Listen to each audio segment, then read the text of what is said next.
Hello mga pangit. So ayan na nga, ginulat tayo ni Pangit na mag-prepare siya ng simpleng pa-surprise for today's day off namin. At dahil nga anniversary namin, so ayan po yung pagganap niya.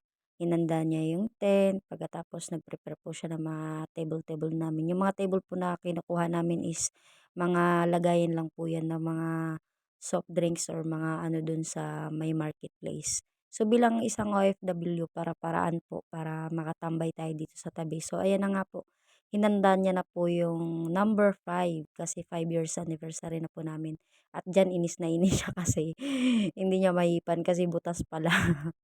So ayun na, nag-prepare siya ng mga balloons para kahit simple lang at dalawa lang kami na magse-celebrate ng aming anniversary is ma-feel din daw namin yung moment naming dalawa. So, for that is super appreciated ko talaga yung mga ginawa niyang efforts sa mga ginawa niyang pa-balloons na yan. Thank you so much, Pangit, kasi kahit sa simpleng bagay na mga ginagawa mo, so much appreciated ko po yan. At yan na nga po yung result. Yan, di ba? Kahit hindi na lumubo yung isang balloon, pero maganda talaga siya. Kasi syempre, di ba?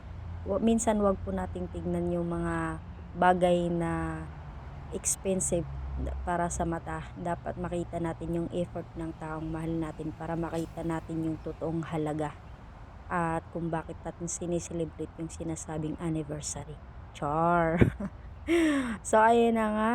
Yun na yung resulta ng mga ginawa niya. Napagod daw siya slight sa kakabuga ng hangin sa mga balloons. Pero, at that moment, wala pa ako dyan eh.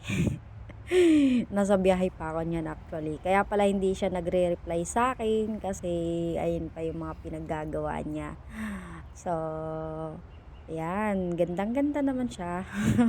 Tingnan na lang natin kung gandang-ganda din ba ako nung pagdating ko. Echos. So, ayun na nga. Pangiti-ngiti lang ang late na bulinggit. So, yan. Sinarado niya kasi yun kaya lumingon ako. Pero dumiretso ako dun sa kanya. Nagbibideo din pala siya sa akin. So, nagbibideo din ako. Kunyari. Pero wala talaga akong ambag dyan. Kasi 1 week akong busy sa trabaho sa bahay. As in talaga super duper busy kasi nag-renovate si amo sa bahay at nag-general cleaning kami kasi tapos na. So, for the whole week as in talagang sobrang pagod talaga. So, wala talaga. Kaya sabi ko sa kanya, wala talaga akong ambag. So, ayan na, pinabuksan niya na sa akin yung ginawa niya. Charot! Kita nyo naman. Makikita nyo naman, di ba? Ay, naanatumba na yung 5.